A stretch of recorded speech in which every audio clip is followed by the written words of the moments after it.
Aha! I think I have everything working. Chat will let us know if you can hear us. Hopefully everything is coming in right there. Uh, this is it. This is the end of the world because we have now Super Dragon Ball. I don't know if this is Dragon Ball fusing or like our PPs are touching. I don't know what's happening there. Nope. But we're fusing. Bad start. Start over. Welcome to the Lyle and Kyle show. I want to make sure that everyone knows that it is the Lyle and Kyle show, not the Kyle and Lyle show. That's important. But everyone else had stuff going on. So Kyle was like, I really just want to get on there and talk.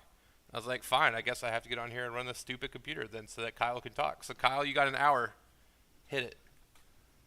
All right. First, we're going to talk about what happens when rhinos compressed into light are refracted through crystals. We had this is completely un 40K related, except for the fact that we wrote Brad Chester in on this conversation. But I think the most hysterical laughing I've ever done is we spent an entire day like 10 years ago when we were dumb 20-somethings, or I was a dumb 20-something. Kyle might have been 18. I don't know. But just arguing what would happen if someone could accelerate a rhino to the speed of light and then fire it at a planet. What would happen to the planet? Would the rhino go through it, or would it explode the planet? And we debated the fake physics of rhino light speed travel for a good 10 hours that day, I believe. It was a long time. Yeah. But I don't think the people care about that, Kyle. I think Nope. They care about meta things. they care. They want to talk about 40K. Haven't seen anyone in chat say they can't hear us, so hopefully that means everything's good. But we're going to benefit from the hard work of one of our wonderful community members. I don't actually know his real name, but I think he's online, goes by like JCMS. And he is the gentleman who has created this lovely Meta Monday website, and he posts the meta results every Monday in Reddit. And he's done all the hard work. You should go check out his Patreon. He's got it right here. You can support him on Patreon. As Meta Monday link. If you go to 40K Meta Monday, I just Google Meta Monday. I'm sure the website will come up. But his website is 40K Meta Monday .wordpress.com. This is where we're just going to take advantage of all his hard work, because he's already figured out what people did this weekend, Kyle. So we don't have to sit here and stare at our phones to figure out what list people played. We can just look at it. He's already figured it out for us. Have you? It's really nice of him. Yeah, we talked about this earlier this morning, where I kind of just yelled the results to you because you hadn't seen them. Have you had a chance to look at these since our earlier conversation? Yeah, I came back and I'm usually on the competitive subreddit like an hour or two a day, just seeing what people are saying, seeing if I can get in on any demons conversations and spread the knowledge, or just incite riots. But I've been looking at this for the majority of the day, just kind of going back and through and seeing how many times Eldari is on here, and then how many times Deathwatch is on here, and it's a lot. It's a non-zero number. I think we can safely say it's a non-zero number. I'm going to zoom in just a little bit so people at home can follow along a little bit better. So he does this great thing where he kind of goes through these in order of the size of the tournament, from biggest tournament to smallest tournament. So we're starting right off with a 195 player 5-round GT in England this weekend. Guess what the top 3 are, Kyle? Demons. They're not demons, Kyle. In fact, demons did not make anywhere in the top 7. He does say 8 through 33 went 4-1 also. So I'll give you that there's probably a demons player in that 24 person spread or whatever. But top 7 that he listed, no demons at all. Yeah, it's a lot of Eldar, 1 Deathwatch, 1 GSC, 1 CSM, and then 1 Chaos Knights. Yep. I think a lot of people have been surprised. You were surprised earlier. We talked about it at the quote-unquote sudden rising of Deathwatch. There's a lot of Deathwatch on this list that we'll see. There was a lot of Deathwatch at ATC last weekend. I don't remember if your team had to play any. We didn't play. I don't believe we played into any Deathwatch. Right. I think Deathwatch was the most common Space Marine chapter taken at ATC last weekend. And I can confirm that it is also the most common Space Marine chapter taken at the World Team Championship this coming weekend. Now, again, that's a unique meta when you talk about teams that you're obviously trying to encounter something specific. But they're still showing up in singles events. It is not limited specifically to these team events, and it is. I'm going to go ahead and jump the gun a little bit, tell you guys what it says here at the end of the website. Deathwatch is one of the 3 armies that have over a 60% win rate right now. Would not have called that when we started doing all of our 10th edition spoilers, I don't think. So we've got Eldar, Deathwatch, Genestealer Cult. I believe it says the top 4 did a playoff. So Deathwatch did lose to Eldar. I believe, if I'm remembering what we're going to see at the end of the article, or no, it's not the end of the article. It was Crawley saying something in one of our chats earlier that Deathwatch are just really well positioned against GSE and Necron specifically. I think they do pretty good in Custodes too. Don't quote me on that. I'm not a Deathwatch player. But they like have game in the Eldar by just like outplaying the Eldar opponent. They're not advantaged, but like they can just not automatically lose. So there's definitely the potential, I think, for Deathwatch to beat Eldar, but I don't think that's what they're not taking advantage of that matchup. But we did see GSE and Chaos Space Marines, which I think is kind of the slowly popularizing dark horse of the top of the meta. As I keep hearing people talk more and more about Chaos Space Marines. I have a feeling if the top gets hit with a nerf bat, we're going to see a lot of Chaos Space Marines because they're a very popular army.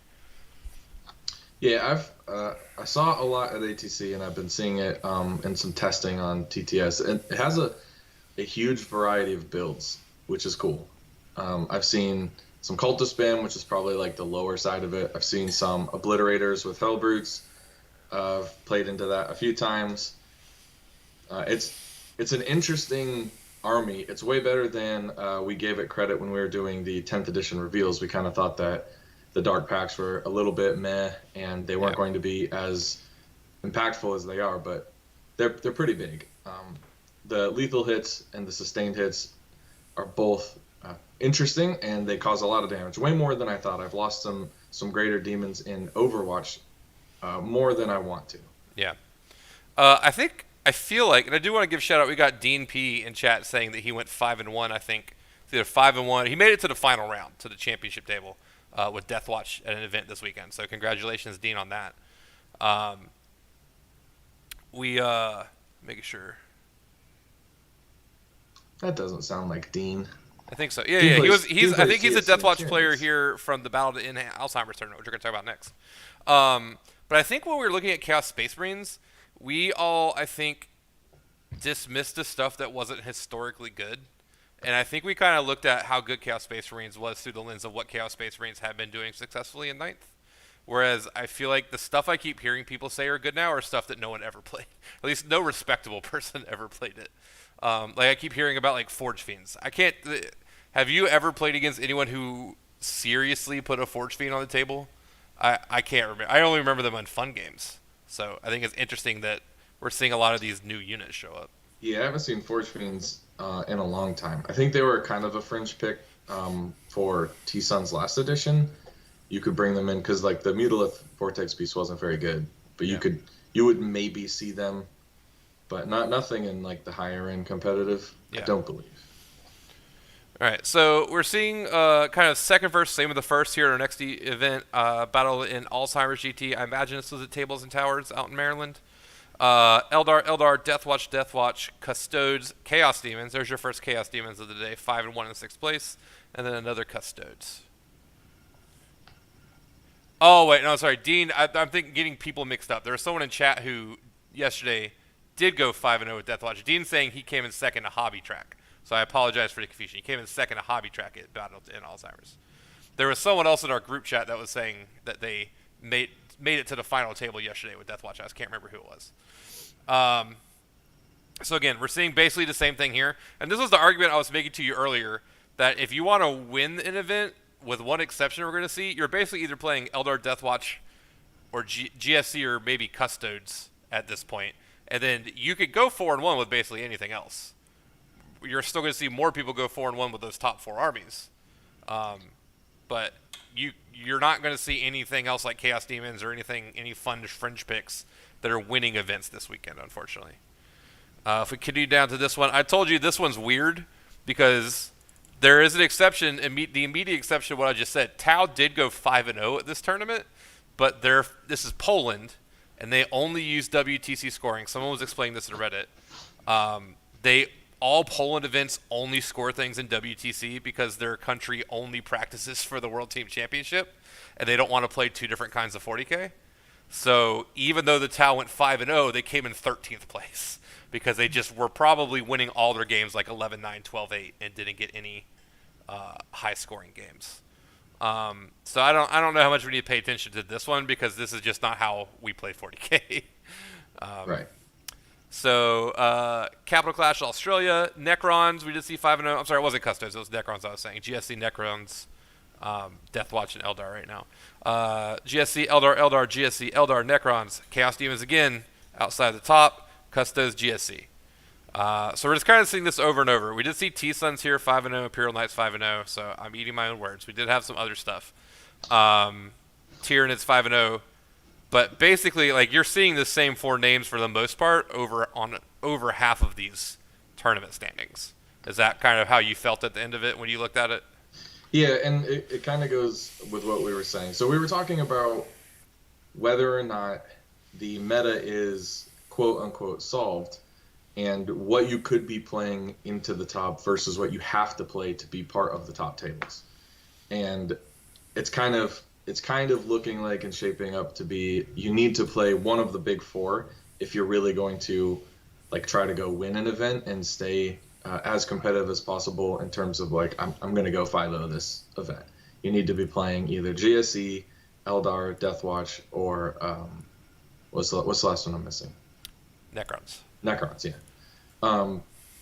And I mean we weren't so much complaining as just talking about it. I was definitely complaining. Yeah, these factions don't, in my mind and then also yours, these aren't like fun to play.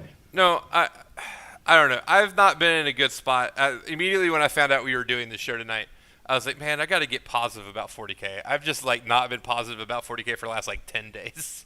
And I've been extremely positive. So it's the reverse of how we typically are. Yeah. I don't know. I feel like there's two metas right now. Like, if you play one of those 4 or 5 armies, 6, whatever, you can play at the top tables right now. If you play anything else, you can play in the bottom tables. There's a tiny overlap of, like, the top third tables where we're seeing these other things sneak into the top areas. Like, we're seeing those 5-1s or 4-1 demons. We saw a Tyranid 5-0, a Knight 5-0, small event, stuff like that. Thousand Suns 5-0 small event, but there's a Venn diagram that's way more 2 separate circles as opposed to like the 3 sections. There's just like a sliver of an overlap where a few people can scoot over to that big circle, but it really feels like you're either playing in this circle over here or you're playing in this circle over here right now. At least that's how I feel about it. You are trying to fight the good fight with your demons as much as I hate it. So, like, you may not feel that it is as separate as that, or you might be taking a different approach. I think you're mostly right. I think that you have the far leaning side of things that you know are just incredible, and you know that you're going to see them, and then you have like the little, I guess Custodes is technically there, even though I would kind of put them more towards the incredible side, right? Yeah. But like, you have the things that are those fringe 4-1 picks that are there, and they could maybe like with the right matchups or like player skill, you could sneak in and 5-0. Like Demons could probably 5-0 one of these events, maybe one of the smaller ones, like a 40. Yeah, like I think person. anyone could probably go 5-0 a 40-man GT. I don't think that's a hard ass. But anything bigger, like you have to punch up really hard, and maybe it's not in those factions. It's probably in Custodes. It might not exist in the others, and then you have to just run the gauntlet to get there, and it just doesn't feel like that's super possible. But yeah, I don't know. We've kind of been strangely different in our stances recently, because typically I'm pretty down and like, oh man, everything sucks, but now I'm like, everything's cool. I like 10th. Like the things that I don't like about 10th, I feel there will be addressed quickly, and like the armies will be brought in line eventually. This is, we're a month and a half in on the index train, so like we just gotta roll with it, and it'll all be okay eventually. Yeah, no, I do know that it will definitely be fine eventually. I agree with that. It always has worked out. I think the most annoying thing for me is Brad said it a few times. Like we left what I thought was a perfect version of the game at the end of ninth. Like I genuinely felt like the game was more or less perfect for the last like 8 to 10 months. Like I just loved everything about like what armies you could take and what they could do and how it felt like everyone could have play and everyone else. So I think I'm just like bitter that I don't have that right now. Because I like to play weird stuff. I've done that in every game we've ever played. Kyle and I met playing Magic, and I think I historically have like my favorite Magic deck of all time. Do you remember what it was? Omnidor Thragfire. Omnidor Thragfire, where I just took all of my favorite cards. It wasn't me big; it was Ali Andrazi's deck. But took all these awesome top end cards from every color and just jammed them all into the same standard deck. And I just went out and won tournaments with it because I got good at playing it and I understood how it worked. And it was just weird, and literally no one else played that deck. And I just like doing off the wall stuff. I don't really feel like you could do off the wall stuff right now. You're really kind of needing to be narrow in your focus at the moment, I think. I just kicked my cat. I feel bad about that. So Anna says in the chat that they have to keep telling themselves index hammer is diet warhammer. Yeah, I mean it kind of is. Like you're playing with an approach that was trying to balance everything, and there's a couple things that snuck through and maybe weren't exactly balanced. And they tried to do like a sweeping change all at once, and everything is supposed to be on the level, and they're just not. That's just the way it is. I mean, I wasn't around for the beginning of 7th index. Like I was kind of playing, but I wasn't super. 8th index. Or 8th index, yeah. I was around the beginning of 7th. Yeah, we were playing then, but index was 8th. 8th, yeah. Index and 8th apparently. Like we hear horror stories about it all the time. I can't comment on it. I wasn't there, but this seems vastly improved. Yeah. As opposed to that. I was not playing competitively at 8th index, so I can't say about that. But I agree. The horror stories I've heard about the skew-less people would take to ATC or other tournaments. I remember seeing a picture of LVO with 8th index hammer, or it may not have been index hammer, but it was early in 8th before they had the rule of 3. I remember there's a picture of just like, I think it was 10 the Death Guard tank. The Plague Burst Crawler? The Plague Burst Crawler. It was just 10 Plague Burst Crawlers. That was the whole list. I'm glad we're not playing that kind of 40k. But yeah, I don't know. I am looking forward to seeing. I want to say I'm looking forward to it settling down. We know they're going to do a balance update next month. We also know that Space Marines and Tyranids come out next month, which is just going to be a crazy shakeup because you're going to see a bunch of the top armies come down, and there's no way that Tyranids and Space Marines don't go up from where they are, being the only army with full rules that no one else does yet. So we're gonna see a bunch of shifting in 4 to 6 weeks, for sure. And I guess the question that we'll have to see is it the good kind of shifting or the bad kind of shifting? I'm most interested to see like how different the codex is versus the index, just to see like give us an idea maybe what to expect really coming. Yeah.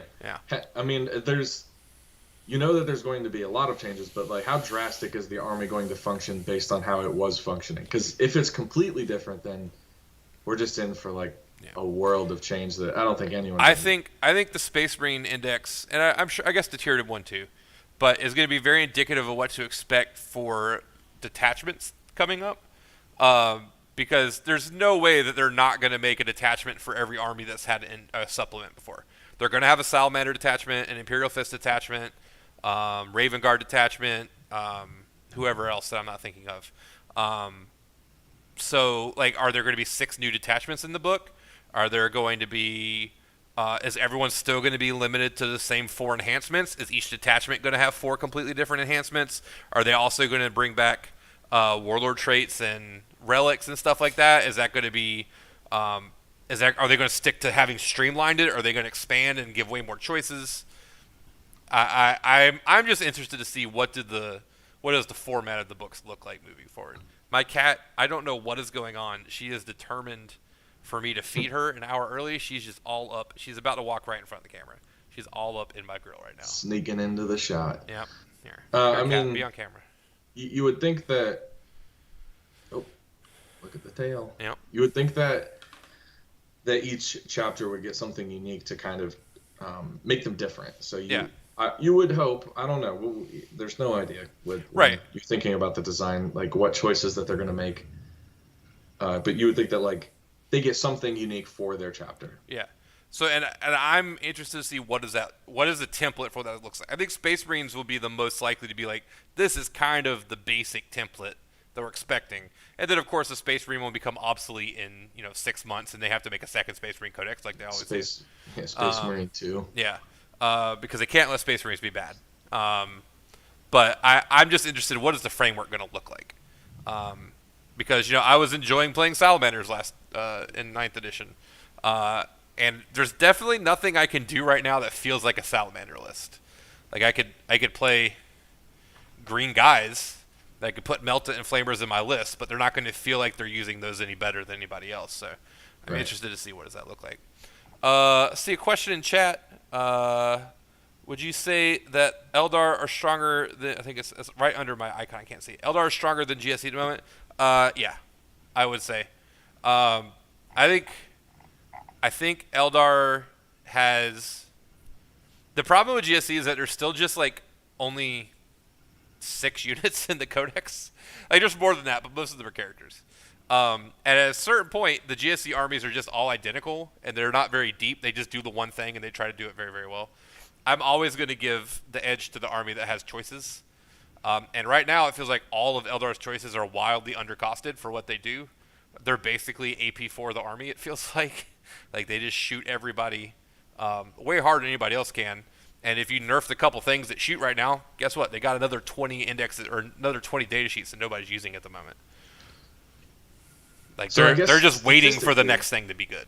So statistically, GSC is outperforming Eldar because they're at a 69% win rate versus 63. But you have to take the sample size into account too. So yeah. the people who are playing GSC, if they're winning more frequently, it bumps it up. But like army wise, I think Eldar is probably better than GSC.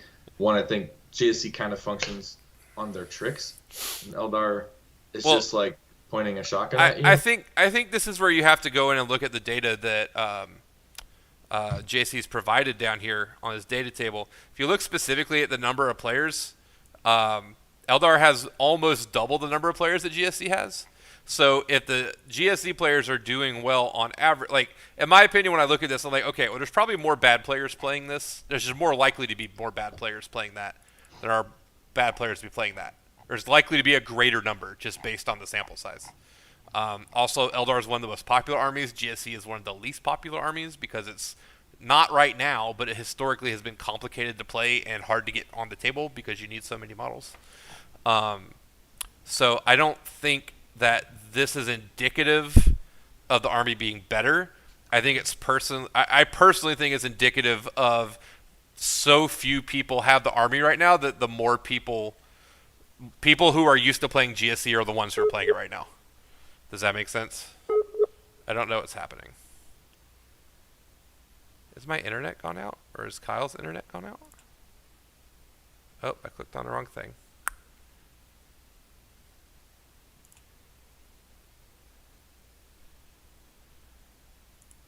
Kyle, can chat still hear me? I can't tell if anyone's there. I appear to have been disconnected from Kyle, but I can't tell if anyone else can hear me or not.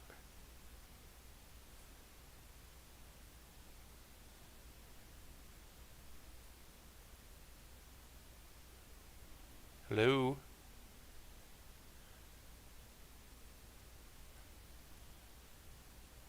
Anyone in chat can tell me I'm live? Alright. This is real weird then. My wife says you guys can hear me. Oh no. Alright, chat, give me a second. I'm going to try to fix the camera since I was relying on Skype for it.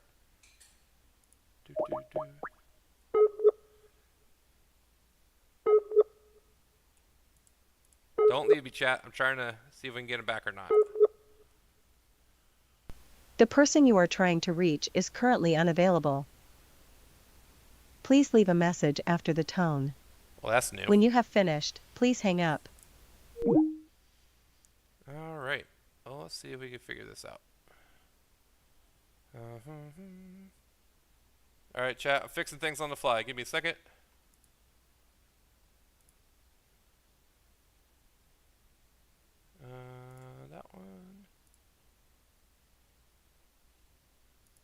Trying to fix things by myself.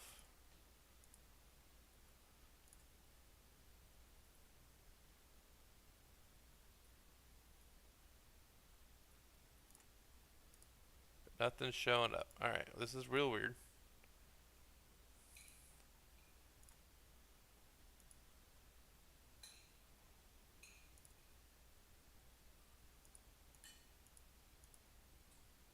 Kyle is gone. Yeah, Kyle died. I'm just trying to get my face on camera, chat. There we go. Alright. I just didn't want me to be a disembodied voice. Alright. We're going to do the best we can until Kyle messages me and tells me what's going on. I don't know if the internet's out in North Carolina or something. I have no idea what's going on. So I guess it's just me. Yay. Alright. So I gave my spiel. I'm sorry. I don't know where I left off, guys. That was real weird. Haven't done with that before. But I don't know. I think the reason Eldar is not having as good a win rate right now is because there's way more Eldar players. There's invariably likely to be more bad Eldar players. So moving on our list of topics, there are 2 events this weekend that I wanted to talk about. This weekend kind of is a misnomer because one of the GTs is tomorrow. We have one of the biggest GTs that we have normally in the world is tomorrow, the War Master GT, which is specifically comprised of anyone who wants to. There are definitely people playing there who are not at WTC.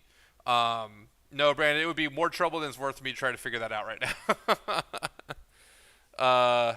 Well, you know what? Actually, let me just try because I already have it set up for 2 cameras. Maybe it will work. Let me call Brandon. Let's see what happens here. Calling Brandon, chat. Let's see.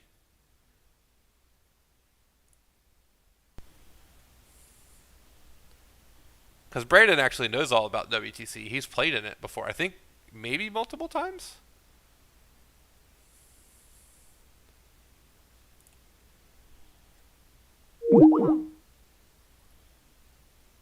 Alright, let's see if Brandon answers this.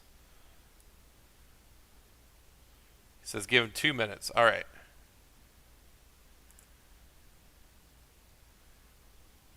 Alright, well, I'm going to keep talking while I wait on Brandon. Is Joe streaming WTC? I did not know that. That's pretty cool.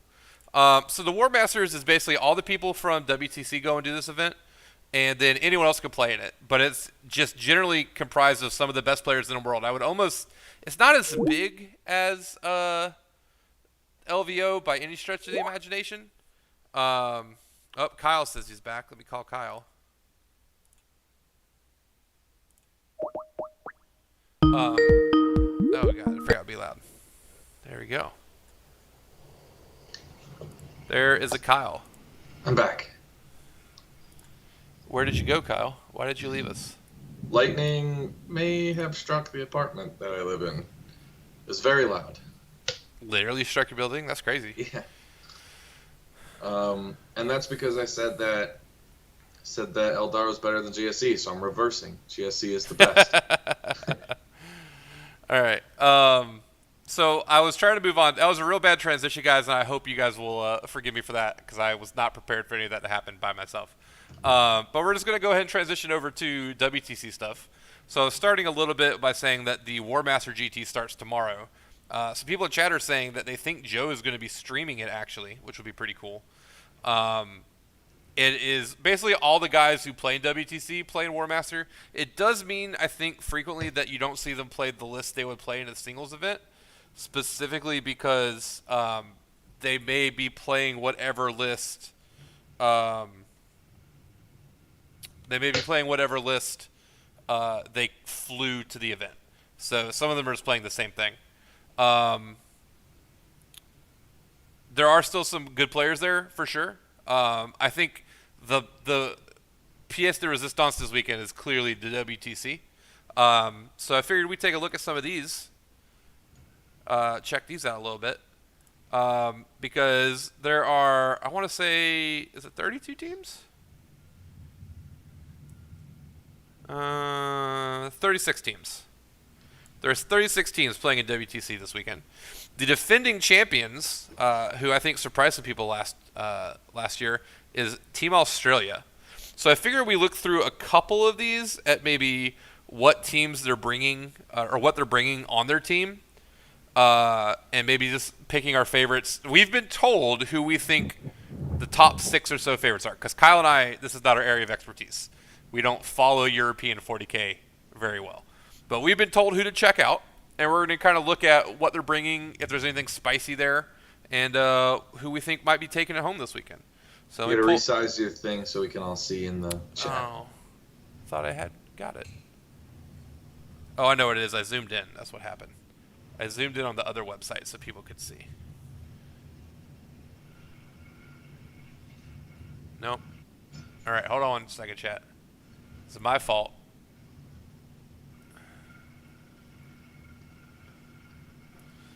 God damn. This is what happens when Brad's not here. I'm just not as prepared. There you go. There we go. That'll probably be good enough. So we're looking at Team Australia here. So again, this is just like ATC, except they bring 8 people instead of 5 people. So that does give you the option to bring a little bit more spice, stuff that you might not normally see.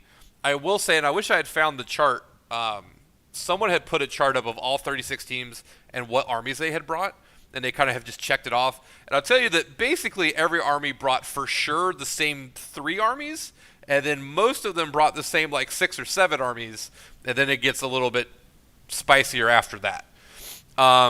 So we see Team Australia here. I was pulling up the list to make sure I knew who it is. Team Australia has GSC, NIDS, Eldar, Chaos Space Marines, T-Suns, Necrons, Chaos Knights, and Imperial Knights. Notably, no Space Marines at all. Let's see what they got here for Tyranids. Now, again, this is ATC. It's a team event, so it could be a little bit different. Oh, look, they brought 60 gargoyles. That was not what I was expecting to see when I clicked on this list. And 80 gaunts. Okay, guys. Gaunt carpet is back. We got 80 gaunts and 60 gargoyles. A Biovore, 2 Exocrines, 2 Lictors, Neuragaunts, Raveners, Venom Zone Throps. So I think this guy's trying to win on the primary. That would be my guess. No, that's a secondary list. Yeah, well, sure. That's what, either way. But like, this guy's not trying to kill people. This guy is just absolutely trying to go out there and score points. Yeah, this is the points printer. Like, so, do you want to talk about like the idea of building these kinds of lists specifically to play in a team event? Well, you look at the teams, you're going to get like a pretty good indication of what people are valuing in terms of the factions to say what the top of the game looks like. I don't think there's going to be too many fringe picks. Like, I would be surprised. I haven't looked all the way down. I would be surprised if there's any Votan at all. But I don't remember. I've looked at all these lists. I don't remember seeing Votan. There is an AdMech, which surprised me. I think there was a Death Guard, but I don't remember a Votan.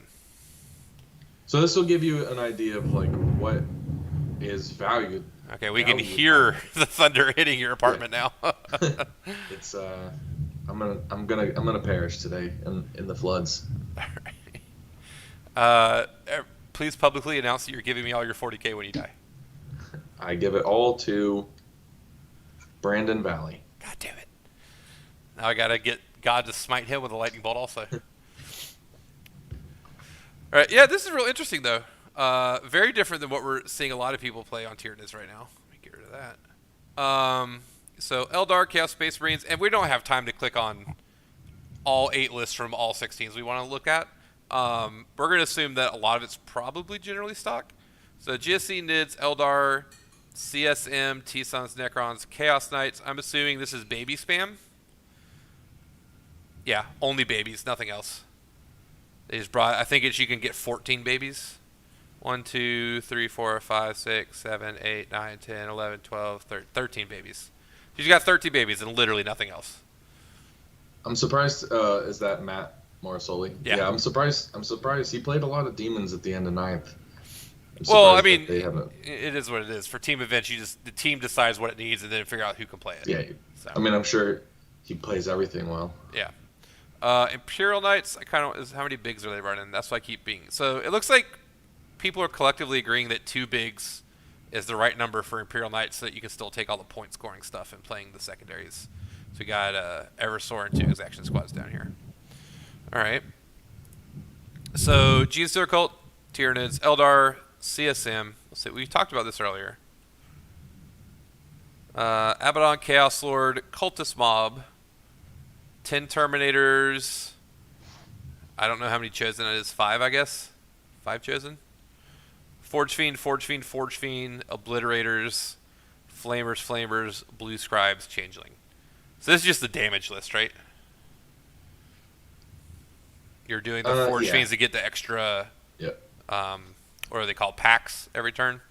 And then you have Abaddon, this Chaos Terminator squad, just trying to make them unshootable as they move up the middle of the table. You can make the whole unit lone operative.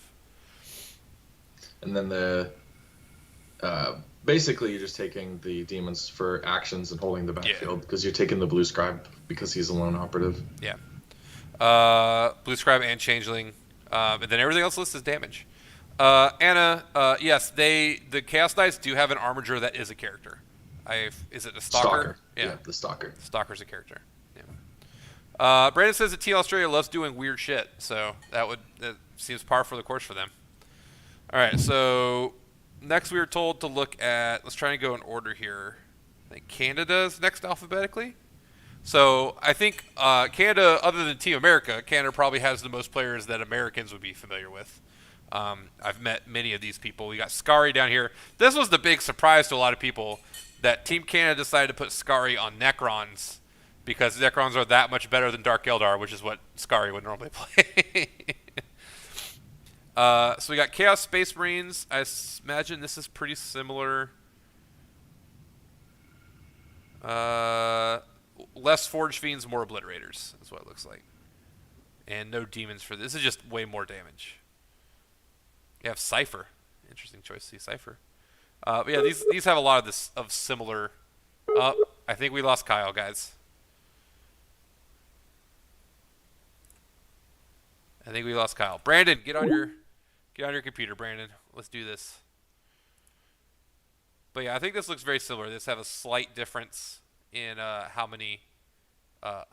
they built their damage up, but you see a lot of the same units here. Custodes, which makes sense. I don't know if this is the same person or not, but Team Canhammer has a tendency to play with Custodes. T-Sun's Deathwatch, Orcs. So here's another curveball. This is one we didn't see. Brad's obviously very big on the Orcs. I imagine this is a lot of the similar stuff. A lot of beast bosses. No, not the name beast boss though. I forgot his name. Skagbad. Every time I say orc names, I feel like I'm having a stroke. I can't ever figure it out. Beast Nagas, boys, all boys. Wow, just lots of boys and lots of trucks. All right, here's Brandon, guys.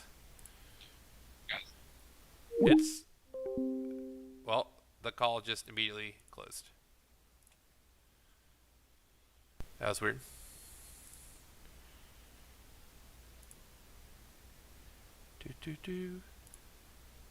Guys.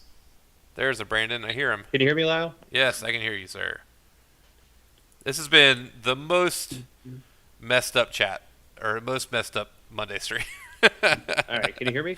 I can hear you and see you, sir. All right, I'm looking at Canada's orc list right now. It appears to just be 6 trucks full of boys. And a bunch of Beast Riders and Gretchen, just all MSU orcs everywhere. And then 6 trucks full of orcs. Very different than what we saw Brad run. There's a Brandon. I hear him. Can you hear me, Lyle? You need to mute your YouTube video. It's picking me up. The most messed up chat. Or most messed up Monday stream. All right. I can hear you and see you, sir. But otherwise looks very similar. CSM, Custodes. As soon as Brandon gets that YouTube muted, we'll be good to go because I'm still hearing myself. I'm sure you guys are too. But this looks like a lot of the same good stuff. So Eldar, GSC, Necrons, Deathwatch, Custodes. I think we're seeing most people have those 5. Next up we saw Germany. I can't hear Lyle. Oh, Brandon can't hear me.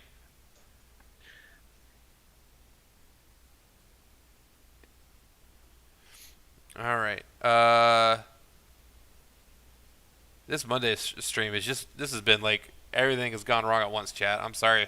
Oh well. All right. If Brandon can't hear me and we're getting reverb, I'm just going to end the call. I think we're seeing most people have those 5. All right. I just don't want you guys to keep getting the reverb on the chat on the audio.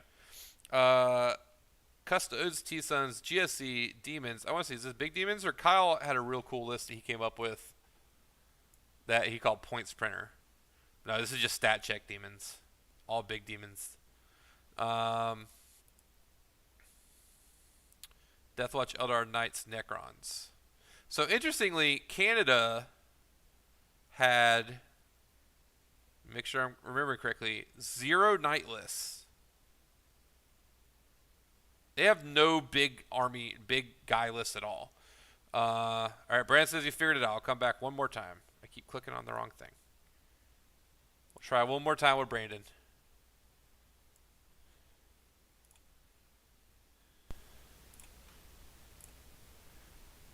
So, gosh darn, Skype is just not working tonight, guys.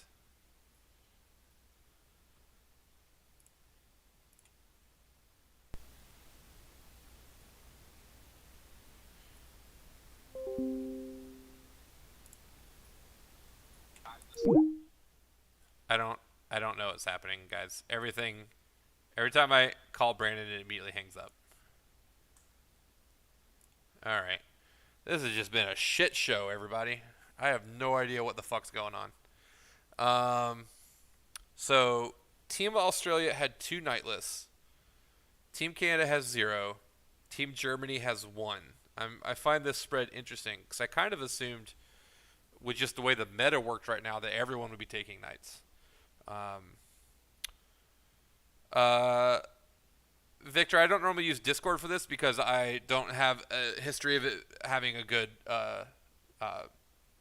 video feed. And I don't like the way it sounds as much easier. So we historically just use this. Let's try one more time. Brand's calling me again. All right. I hear you. Can you hear me? I can. Have All you right, muted perfect. your YouTube yet so that there's not audio Yes. reverb? Okay. I will mute my YouTube now. All right. I'm ready. This has Let's do been the shit show of shit shows tonight, Brandon. this. It's the thunderstorms. We had some thunderstorms coming earlier today, and we had winds of up to 75 miles per hour. Yeah, I know. I mean, I obviously lived down south for a long time. I know it can get pretty bad in the summer for sure. So I was pointing out, I'm so trying to move through these lists. Team Germany brought Chaos Knights, but not Imperial Knights. Team Canada brought 0 Knight lists of any kind, and Team Australia has 2. I was Okay. expecting to see most people have Knight lists, arguably 2, just based on how thin the top of the meta is. So I do find it really surprising that Canada has none. I disagree. The terrain is very dense, and it's hard to place knight armies. There's some tables where you physically cannot move one of the big knights. Sure. That's fair. We did not talk about how WTC uses their own terrain that no one else uses. WTC events use their terrain, similar to how GW events use their layout. And if you haven't played on WC terrain before, it's very weird because it's just a bunch of buildings at diagonals all over the table. So historically, if you can go sideways really fast, you can get lots of angles. But actually maneuvering and twisting and moving your bases could be problematic. I could see that. That probably is why the Chaos Knights would be better. Can't move. Yeah. Because Chaos Knights could just go through the ruin. Yeah. And there's not a lot of windows. Only some of the Yeah, they don't ruins play any actually have windows, do they? windows. I didn't think they played So- any at all. No, they have smaller ruins that have windows on them. Okay. All right. So next up should have been, I think we're got to see Poland, Sweden, and USA. Yeah. Now, Poland's usually one of the favorites, right? Poland and Germany are usually the favorites. Okay. So Poland, I was looking at a lot of these lists because they had a couple armies I was checking out. They have gone off the fucking wall compared to everybody else. We have Guard, we have Tau, T-Suns, Eldar, GSC, Necrons, Custodes, and Dark Angels. This is the first Marine list we've seen out of any of our favorites so far. So they have 3 just completely off-the-wall things. This Tau list is very similar to what you and I have been playing. It's crazy. It kills very well. Yeah. And this is probably way better. Tau historically is good on WTC terrain because they can go laterally very, very quickly. They don't need to necessarily go over the buildings like they used to. They just need to be able to go sideways. And so this is probably pretty good for them. How many cold stars do they have? Only one cold star, obviously in the 6-man, because they're probably just expecting to put the 2-3-mans in reserve and deep strike. So that makes sense. I keep seeing people play Anva. I assume he's just like a backfield. Is he a lone op? I haven't really looked at him that much. So I was actually talking about him at length the past couple of days, and I think I may give him a shot. So he's lone operative. He's 3 bodies, so you could screen out a whole lot of space in your backfield. He's -1 to hit and -1 to wound, if I remember correctly. Yep. Yeah. And he has once per game 2 up and invuln save per turn. Oh, okay. So Anna in chat 65 showing points. some love for how big of a shit show it's been tonight. Thank you for your support, Anna. I appreciate it. Gotta make it work. I'll just pretend I'm Kyle. I just got wheeled a demon army, so I'm really excited. Okay. Yeah. But yeah, this Tau list does look sweet. We've both been experimenting with variations of that list. I think all the Tau players have figured out if you want to do well with Tau right now, you need to have at least 12 crisis suits. Like, that's just where it is. So you can argue on how you want to split them up, but you got to have at least 12. Well, does he have 12? So he has a 6. He goes 6-3-3. Yeah. Okay. I did see Siegler, and this is not a WCC related. I did see Siegler post a list today that has 15. So I mean, when I was playtesting with Tau at ATC and a random tournament, I did like the 6-3-3 better than the 2-6s, just because it's a lot more maneuverability, and you're not as punished by blast weapons. With that being said, like, he still has the broadsides, which are really good at anti-tank, especially when they start getting the double exploding 6s. Now, does he have 4 tetras, I'm assuming? I think he has 6. Yeah, he's got 6. Yeah. I mean, with 3 crisis suit teams and a unit of 3 broadsides, yeah, that definitely will surprise some teams, I think. I was going to say, I'm a little surprised not to see a Firesight Marksman, because he does the exact same thing as a Tetra, but Firesight Marksman is actually probably terrible on WTC terrain. Since there's so many buildings, he probably just can't sit still and marker light like he normally can. I used one Firesight Marksman, and he literally did one thing, and that was to hide behind walls. That's it. He just held the home objective. And Anva's doing the same thing.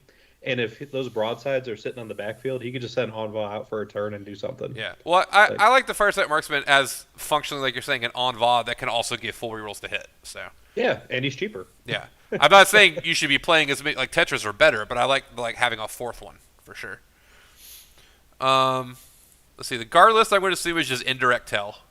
Let's look. Gaunt's Ghost, Lord Solar, Platoon, Ursula Creed, Deathcore Krieg, Bulgarian. Yeah, 3 Earthshakers, 3 Hellhounds, 3 Manticores, 2 Medusas, a Rapier, and then 3 units of scouts, or 3 single scout sentinels instead of the full mans with the reanimates. That's interesting. Yeah, he's just trying to indirect people off the table.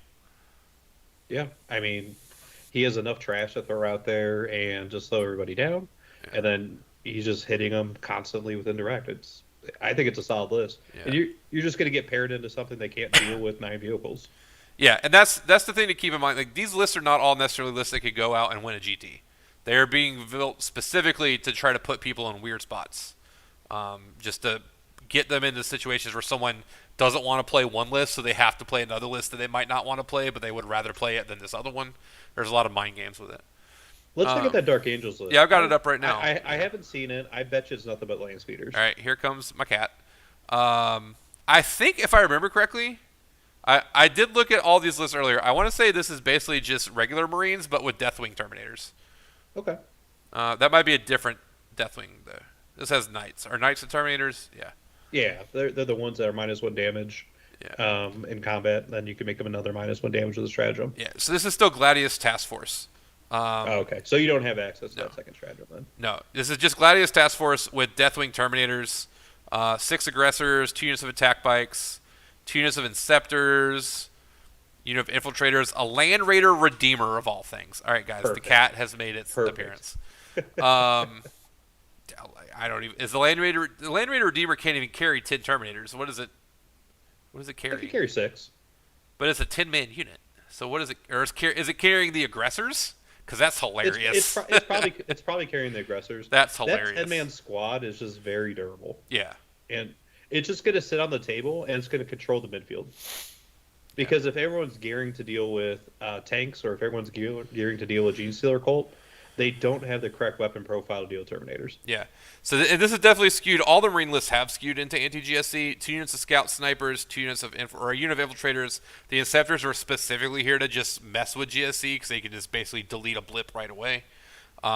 So this is like, it's not full on anti-GSC, but it's got as much anti-GSC as you can put in and still be kind of good. It's got my everybody. favorite unit, the Thunderfire Cannon. Well, it's got my favorite unit, the Flame Aggressors. So we both No, clearly should be playing this list. I think it's a good list. Yeah, I do like it. All right. Then we had Sweden and America left. So what countries have we covered so far? We looked at, I want to say it was Australia, Germany, Canada, and Sweden. Or no, Canada and Poland. Now we're going to do Sweden and USA. So Okay. Sweden has Orcs, Eldar, Knights, Custodes, Deathwatch, Knights, Necrons, GSE. So this is almost the same thing that Australia brought, except they have Orcs instead of, I don't remember what. Also, we're seeing our first Deathwatch here, I think, in these top 6 teams. Let's see what we got here for Deathwatch. They are playing the Deathwatch detachment. 10 veterans, 10 veterans, 10 veterans, 10 veterans. I think that means there's a lot of Terminators. Is it all frag launchers and yeah, Thunder Hammers? So they're all exactly the same. 9 veterans with 1 shield, 4 close combat weapons, 4 Thunder Hammers, 4 frag cannons, and 1 long vigil weapon. That is very annoying, by the way. Yeah. Oh, KR, I'm sorry. We were supposed to go over England. I had that on my other list, and I skipped over it. So we will go back to England. Yeah, we need to cover England. I forgot that. That's my bad. They have won WTC back in 2019, I believe. Yeah, they are actually on my list, and I just accidentally looked over them.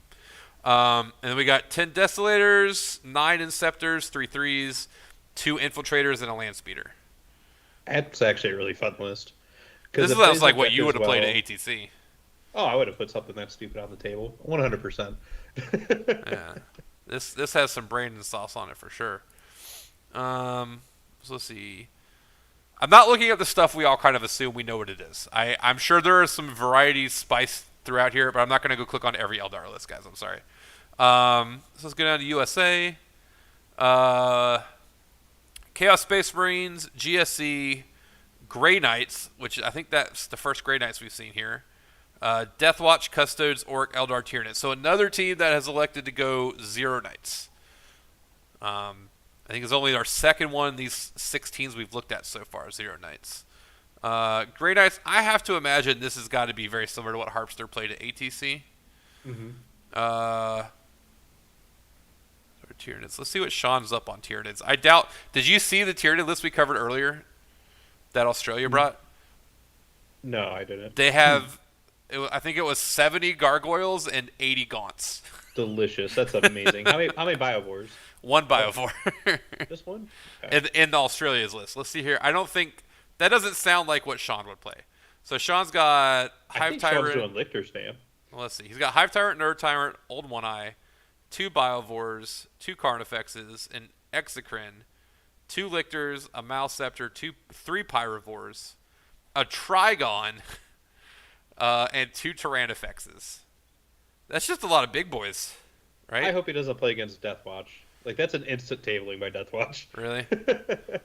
That is a lot of big boys. I don't know. This is kind of list that Nathan likes to play. Just big stuff and rush you and just like go full aggro on you. Is it though? I have to It's- imagine these big boys want to go eat something. Do you think this list plays more conservatively? Maybe he's trying to make sure he finishes on time.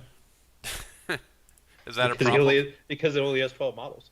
Yeah, so they require everybody to use chess clocks now, just because it's a new edition and people are, they want to make sure they're doing the precise tactical move. Yeah. So everyone's on a chess clock, and I know last year he had some issues with finishing on time. Well, he's had a year to get ready. I'm sure it'll be fine. My cat will not leave me alone. She wants food so badly. All right. See, is this Orcs truck spam or squig spam? Well, the name of the list is My Trucks Are Built Ford Tough, so I imagine there's trucks here. Boys, boys, boys, boys, boys, boys. If there's 6 units of boys, you know what there's probably also 6 of, Brandon? And, battle wagons, right? If people could play 50-point battle wagons, I bet there would be. Yeah, 6 Having trucks. just played against orcs last week, those trucks are surprisingly durable. What is a big track? I don't even know what that is. Is that like a bigger truck? I think it's a Forge World unit. Interesting. I don't even know what that is. Gretchen, Met Guns. This is almost identical to Australia's Orc list. A lot of the same MSU vehicle playing things. All right. And we said we had to go back and look at England. Yeah, let's go to England. Can you put a poll up and see who ask who everyone thinks is going to win? I am not in YouTube, so I okay. cannot do that right now. I am only looking at chat through the OBS chat that feeds it to me. I gotcha. All right, England. We got another guard list. CSM, Custodes, Eldar, Nids, GSC, Deathwatch, and T-Suns. We've had a lot of T-Suns show up, but I haven't looked at one yet. Let's look at this T-Suns list. Aramon, Exalted Sorcerer, Infernal Master, Infernal Master, Magnus, Thousand Sun Sorcerer. Makes perfect sense because they need characters for their Cabal points. They're just putting a character in every single unit. 4, 5 units of Rubrics. I think all 5-mans. Yep. A Mutalith Vortex Beast. 2 Rhinos. This is interesting because I was under the impression that T-Suns were kind of... You were starting with a brick of Terminators and then filling out with Rubrics. And this has 0 Terminators at all. It's just all over MSU Rubrics. Well, Magnus is replacing the Terminators. I mean, I've been seeing people... I thought people were playing with Terminators and Magnus. Nah, it's too much. Okay. You're putting all your eggs in one basket if you're doing that. All right, so I know how much damage I've been told they do. I thought their damage... I know you have like double Doombolt. You can do all that through Lone Op and hit things in the back. All that's real good. I was under the impression that the most of the damage came from being able to teleport Terminators and do all the buffs that you could get from standing next to Magnus, but I clearly have a misunderstanding of the list. You're assuming that they're trying to deal damage. I know that you're all about like tabling your opponent, but that's not how anyone plays over there. They're playing the mission. This is going to get on average 95 points because of all the trash that he has, how durable it is, how easy it is to hide 5 guys in a Rhino. Like, this is a good tactical list. Well, and this was this Vic playing this? Yeah, Vic VJ. So, obviously, I mean, I know most of these players from Team England just from seeing the results. So, obviously, these are all very, very, everyone in this tournament is the best. They're literally some of the best players in the country. So, we're going to only see the best kind of strategy from these guys. So, I can't be surprised by that. And then we had a guard list here. This looks like exactly the same. Oh, Katachan Jungle Fighters. 2 Chimeras. Can you pronounce that one more time? Katachan? No. Katachan.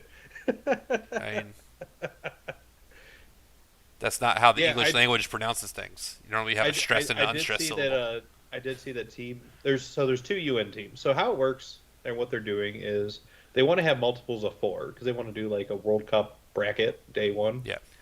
So they implemented 2 United Nations teams. And how the United Nations teams work is it's a collection of people from various countries playing on the team. And we have an American playing on that team. So UN team, which is mainly consisted of multiple players, has Brett from Texas, Brett Urbanowski. Yeah, UN. So you have UN 1 and UN A. Yeah. No, wait, no, that's Malta and Slovakia. Where's our...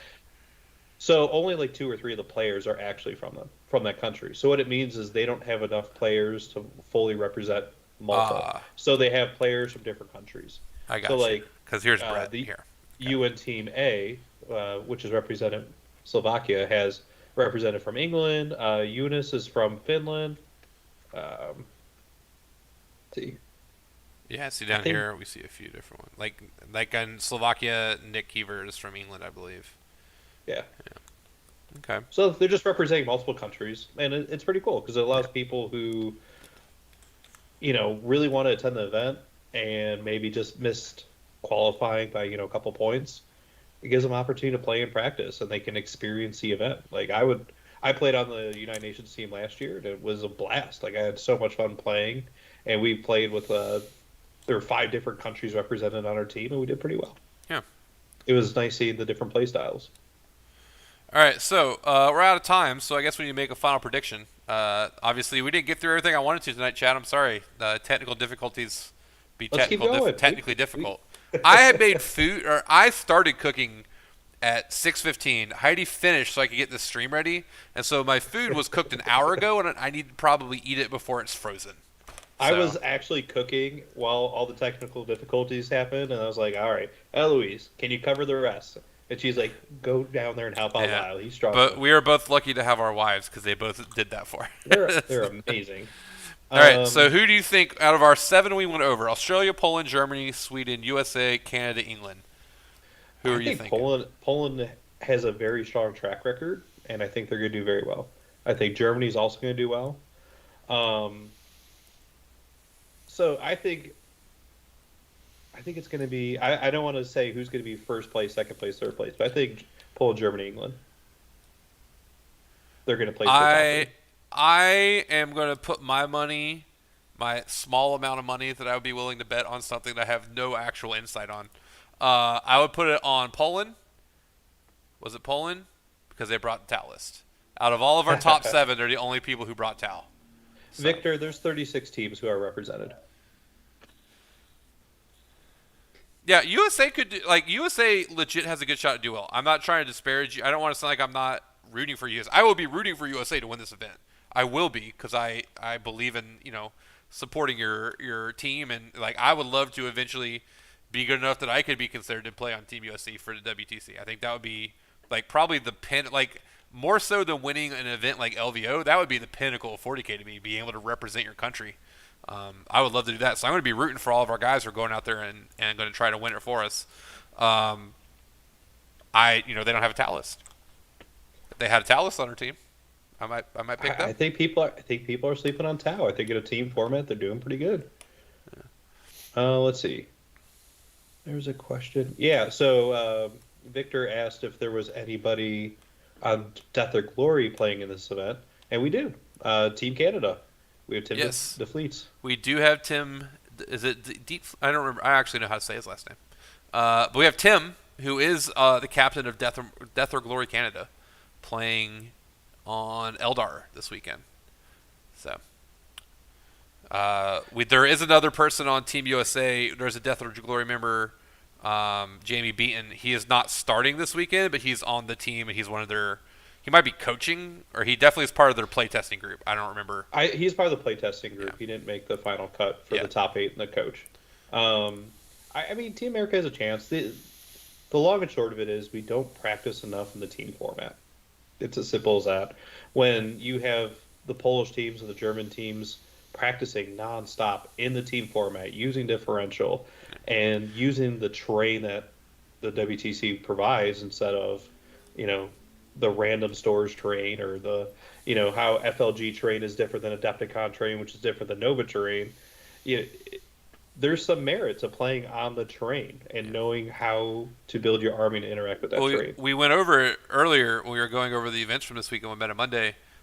We can't really talk about the Poland event because Tau went 5-0 in the Poland GT this past weekend, but they came in 13th place because it was a WTC event. They only used WTC terrain and they only used WTC scoring, which means going 5-0 doesn't actually mean anything because they only do functionally team scoring. So they did it by battle points, yeah. But that's still a fantastic record, like a 5-0 for Tau player. But that guy got on Reddit, what we were saying earlier, that guy got on Reddit today to explain how Poland does stuff. He's saying Poland only does WTC scoring on all their events all the time. They believe that if you are preparing, if everyone is playing with the intent to go to WTC, then every tournament should be that way. So all of their tournaments use WTC scoring, which makes it very hard for us to evaluate them because our audience doesn't necessarily understand what that entails. but that probably has a lot to do with why Poland's historically one of the best teams. Yeah, Anna brings up a good point. The championship team is not always the team of champions. We are a singles culture here in the United States. Yeah. There's dozens and dozens and dozens of team tournaments, and I know we're familiar with the people who rank on best coast pairings, but the fact of the matter is 95% of the European countries don't use best coast pairings, so you never hear about these names. And they use like Tourney Keeper or country-specific tracking platforms to see how players are doing. And we just don't hear about it. We're just not exposed. But these players are fantastic players. And that's why I encourage anyone, if you ever have the opportunity and you're interested in competitive 40K, go to Europe. You might not be able to play in the WTC, but you can play in the War Masters event. It's open to anybody. And there's a lot of people who aren't even on any of these teams who are just going. There's, I think there's like 35, 36 countries represented who are traveling from all over the world to play in this championship. And there's like 328 players. It's a massive event too. Yeah. I would say I don't know how big everyone's tournaments are, but it's not as big as LVO, and it may not be as big as like the London GT, but it has to be in contention for third biggest GT in the world, just because people converge on this. It's like it's up there with that level of prestige. People just go to it because it's cool. Yeah. So. And next year there will be more teams. Like there's talks of a team South Korea, a team Japan, and a team China. That'd be really so, cool. Yeah. I mean, there's 36 teams right now. They don't have a Belarusian team and a Russian team for obvious reasons. All those players are banned because of the ongoing conflict in Europe. But that's two more teams that have a very strong presence historically at the WTC who could win it all as well. Yeah. Well, if Joe's going to stream this weekend, which is what someone in chat said earlier, I am going to definitely be just playing this on my second monitor for the next 5 days, just kind of keeping track and seeing how everything goes. Yeah, Joe's going. I think they have a French team that's going. I think Adam. Team France, I know, streamed last year. Yeah, they had their own. I think they're having multiple streams just because they want to make sure that multiple countries are represented. Yeah. And I think Adam, who's been helping Joe out, from Adam down in Australia. Yeah, Adam Campbell. Who's been helping. Yep. I believe he's helping out Joe, and I actually played with him at the WTC last year. So yeah, he's a good guy to hang out with and play games with. Yeah, Adam's always good people. All right, well, I think I have gone over our time limit here. I see a question about the stream starting on Thursday. That would make sense because I don't know if Joe's planning on streaming the singles event. So if he's just streaming the WTC, that does not start until Thursday, I don't believe. Because I think War Masters is a 2-day GT. It should be a 3-day. War Masters 3-day? Let's go look. I don't. They may have changed their schedule, but last year it was Tuesday, Wednesday, Thursday. The top 8 played on Thursday, and Thursday was just a hangout day for everybody. And then the team event went Friday, Saturday, Sunday. Well, WTC says it starts on the 10th, which is Thursday. So okay, I don't know what that means, but that's what it says right here. So they may have changed it because three 4-hour rounds in one day is a bit much. Yeah. Well, I'm sure I'll be with you guys hanging out in the chat watching this as it starts getting streamed. Most likely I'll be watching Joe's stream. So he's streaming War Masters, so you can see it starting tomorrow. Yeah, so I'll be hanging out with you guys in chat. Looking forward to a good 5 days of 40K, just kind of consuming that content. And I guess we'll see how it goes. I'm sure Brad will be able to dissect things a lot for us when he's ready to go next Monday. As he loves analyzing team events. So. Well, he may even be able to provide some context starting on Thursday. Sure. And I didn't get to do it because Kyle got disconnected. But we were going to talk video games, and I know the video game I want to talk about, Brad is super into. So I bet there'll be some video game talk on Thursday because I want to talk some Baldur's Gate 3. But that's a whole other hour that we don't have right now.